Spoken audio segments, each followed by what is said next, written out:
कोई व्यक्ति इतना महान इसलिए बना, इतना अच्छा इसलिए बना कि उसने स्ट्रगल की थी, क्योंकि स्ट्रगल करने से उसके अंदर जो स्मार्टनेस आती है उसके बिना आ ही नहीं सकता।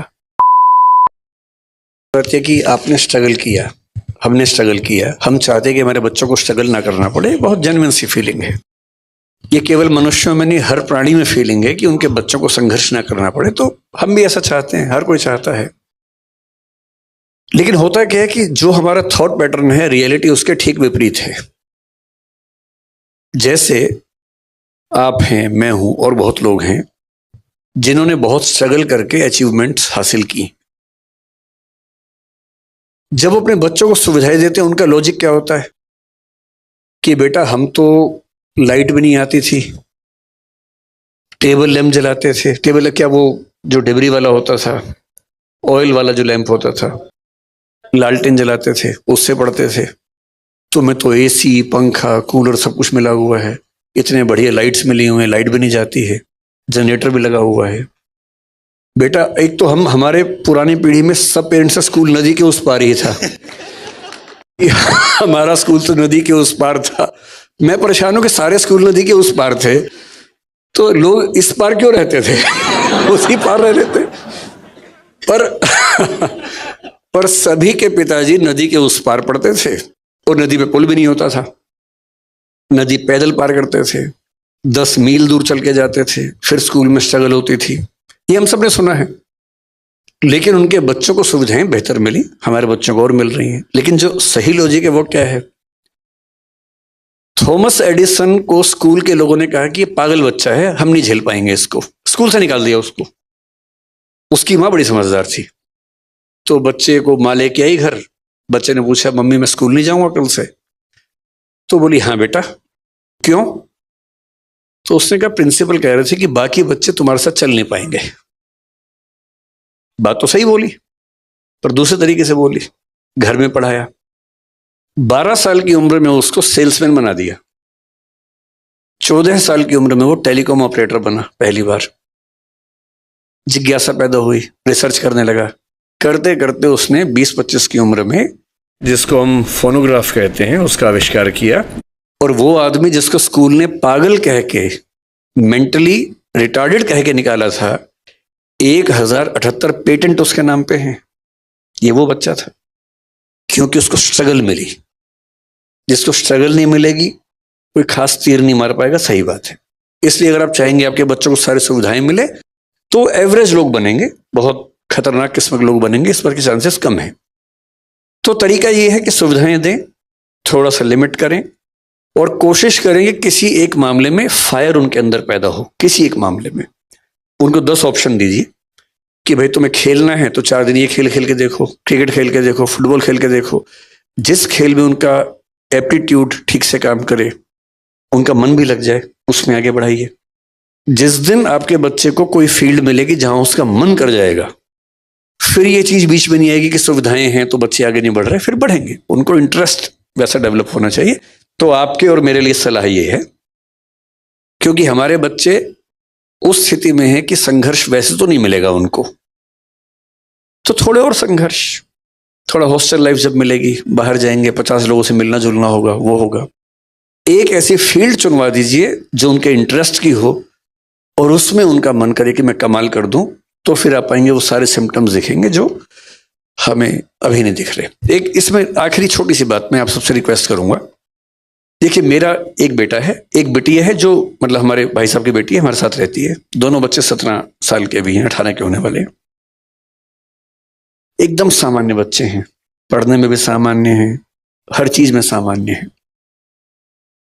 ज्यादा स्ट्रेस लेना नहीं है, साधारणता को एंजॉय करना है। हर बच्चा महान नहीं बन सकता। और एक बात और ध्यान रखनी है, जब तक स्पार्क ना हो आप कुछ बड़ा नहीं कर सकते।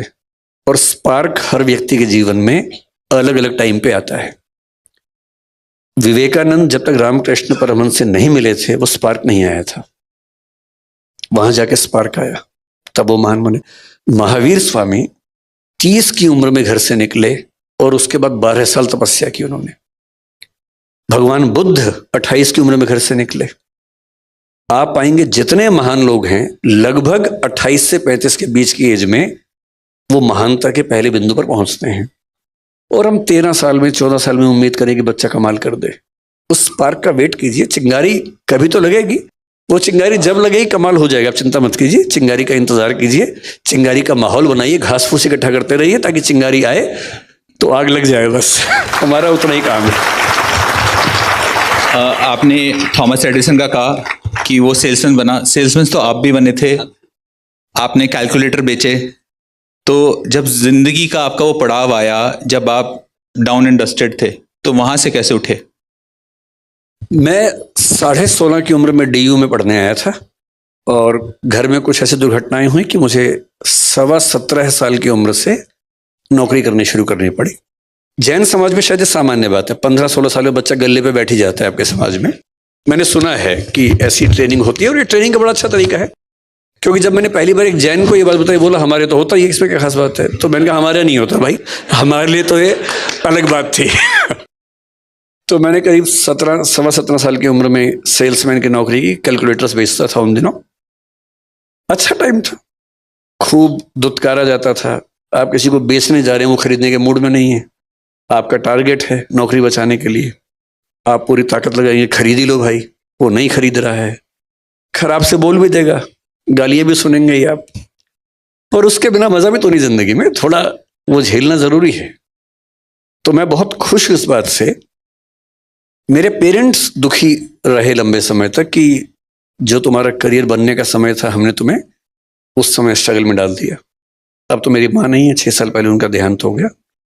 और मैंने उनसे हमेशा ये बात कही कि आपको अंदाजा नहीं है कि आपने क्या किया मेरे लिए। अगर आप भी मुझे सारी सुविधाएं देते तो मैं भी एक सामान्य जीवन जी रहा होता। स्ट्रगल्स दी तो उससे चीजें बहुत बेहतर हो गई। तो मैं तो बहुत शुक्रगुजार हूं अपने पेरेंट्स का कि स्ट्रगल्स दी उन्होंने। हो सके तो थोड़ा ही बहुत हम भी दें स्ट्रगल्स, और उससे अच्छा रहता है। आपने माँ का अपना नाम लिया। मेरा एक क्वेश्चन अब नेक्स्ट इमोशंस को लेके है, और स्वतः यहाँ पे बहुत जेंट्स बैठे हैं, उनके लेके है। लेडीज फिर भी अपना इमोशंस कहीं ना कहीं निकाल देती है, बट हम जेंट्स एक उम्र के आने के बाद अपना इमोशंस दिखा नहीं पाते। हमें हमेशा बचपन से सिखाया जाता है कि अपने इमोशंस कुछ भी हो आपको छुपा के चलने हैं लाइफ में। इसके बारे में आप क्या बोलना चाहें? लगभग पूरी दुनिया में ऐसा है, कुछ समाजों को छोड़कर। कुछ समाज ऐसे हैं जहां पुरुष खूब रोते हैं, उनका रोना अच्छी बात मानी जाती है, कोई दिक्कत ही नहीं है। महिलाएं रो रही हैं, पुरुष भी रो रहे हैं साथ साथ, कोई दिक्कत ही नहीं है उनको। आपको हंसी आ रही है क्योंकि आप इस समाज से हैं, उनको हंसी भी नहीं आती इस बात पे, क्योंकि उनके समाज में नॉर्मल बात है। कुछ ट्राइबल सोसाइटीज हैं ऐसी, जो सो कॉल्ड सिविलाइज सोसाइटीज है, जैसे हम सभ्य समाज हैं। ये सभ्य समाज दरअसल मूर्ख समाज है। ये अपनी बेसिक टेंडेंसी से बहुत दूर निकल गए हैं और बोलते हैं कि हम सभ्य हैं। बहुत सारी ट्राइबल सोसाइटीज हमसे बहुत एडवांस हैं कई मामलों में। तो सभ्य समाज में अगर बहुत पीछे जाएं तो जब सभ्यता शुरू हो रही थी, खतरे बहुत ज्यादा थे आसपास। अब जब खतरे बहुत ज्यादा हों, लोग शिकार करते थे। बहुत कम समाजों के पास ये सुविधा थी कि वो कंद मूल खा के जिंदा रह सकें। भारत एक ऐसा अच्छा उदाहरण है। अच्छा, जैन समाज आप देखेंगे, जैन समाज मुख्य रूप से भारत में ही है, पश्चिमी देशों में नहीं है, क्योंकि उतनी सर्दी में आप केवल शाकाहार और दिगंबर परंपरा के साथ नहीं रह सकते। तो इसलिए जैन समाज आपको वहां नहीं दिखता है।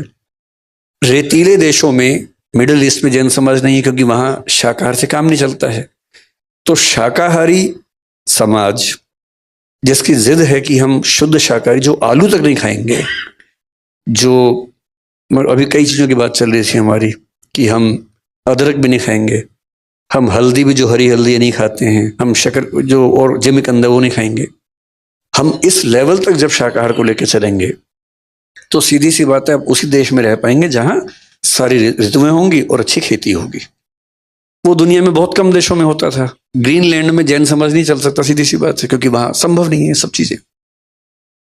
तो अधिकांश समाजों में पुरुषों ने शिकार किया जिंदा रहने के लिए। महिलाएं गर्भवती होती थी, उस समय तो कॉन्ट्रासेप्टिव्स भी नहीं थे, बार बार गर्भ होता था। 13-14 की उम्र से 35, 36, 38 की उम्र तक लगातार एक बच्चा हुआ, फिर दूसरा हुआ, क्योंकि 20 होंगे तो 2 बचेंगे, 18 मर जाएंगे। तो महिलाएं लगातार मां बन रही हैं और बच्चे पाल रही हैं। पुरुष की जिम्मेदारी है कि बाहर जाके कुछ लाना है खाने को, शिकार करना है। शिकार करने गए हैं तो शिकार हो जाने का खतरा भी है, सीधी सी बात है। तो उस समय के पुरुषों की जो परवरिश हुई वो ये थी कि उनको बहुत साहसी होना है, लड़ाकू बनना है। और जो बहुत लड़ाकू है वो रोता वो ठीक नहीं लगता है। इसलिए उन समाजों ने एक नियम बनाया कि लड़के रोएंगे नहीं। मन में तो आएगा इमोशन, रोना नहीं, दबा लेना है। और ये होते होते पीढ़ी दर पीढ़ी एक ऐसी नॉर्म बन गई कि लड़कों का रोना कमजोरी का लक्षण बन गया। अब तो घरों में क्या है, 2 साल का लड़का भी रोए तो क्या बोलते हैं मम्मी और पापा, तो लड़की है, तो बेटी है। और उसको इसमें 2 बात समझ में आती है, एक तो ये कि गलत है, दूसरा लड़की होना लड़का होने से खराब बात है। क्योंकि कोई लड़का रोए और आप कहें तो लड़की है, इस पे अंडरस्टूड है कि लड़की होना खराब बात है, लड़का होना अच्छी बात है। और धीरे धीरे लड़के सोचते हैं अच्छा मैं खास हूं, मुझे रोना नहीं है, रुलाना है। और फिर वो जिंदगी भर रोता नहीं है। और जितना नहीं, रुलाती महिलाएं भी कम नहीं है वैसे, वो तो मैंने मजाक में कहा, रुलाने वाला काम तो दोनों करते हैं। लेकिन लड़कों की मजबूरी है कि उनको समाज में ठीक दिखने के लिए अपने इमोशंस को बहुत मारना पड़ता है। अब जैसे समाज में इसकी जरूरत नहीं है, अब कौन सा भाला लेके शिकार करने जा रहे हैं, अब तो पुलिस है, सेना है, सब चीजें हैं। अब समय आ गया कि रेक्टिफिकेशन ऑफ इमोशंस हो और रोते हुए पुरुषों का सम्मान किया जाए। अब आपको फिर हंसी आ गई, देखिए इस बात पर। जब तक ये हंसी आती रहेगी मामला ठीक नहीं होगा। जिस दिन पुरुष के रोने पर हंसी आनी बंद हो जाएगी उस दिन मामला ठीक हो जाएगा। इसलिए आपका बेटा रोए, टॉन्ट मत कीजिएगा, बस सिर पे हाथ रखना है, कंधे पे हाथ रखना है, रो ले आपके साथ। और हो सके तो साथ में खुद भी रो लेना है, 2 आंसू निकाल देने हैं। बेशक अकेले में ले जाओ उसको, दोनों बाप बेटा रोए साथ साथ, रो लीजिए। मैं वो गारंटी से कह रहा हूं, जितना हल्का उस दिन महसूस करेंगे उतना कभी नहीं करेंगे।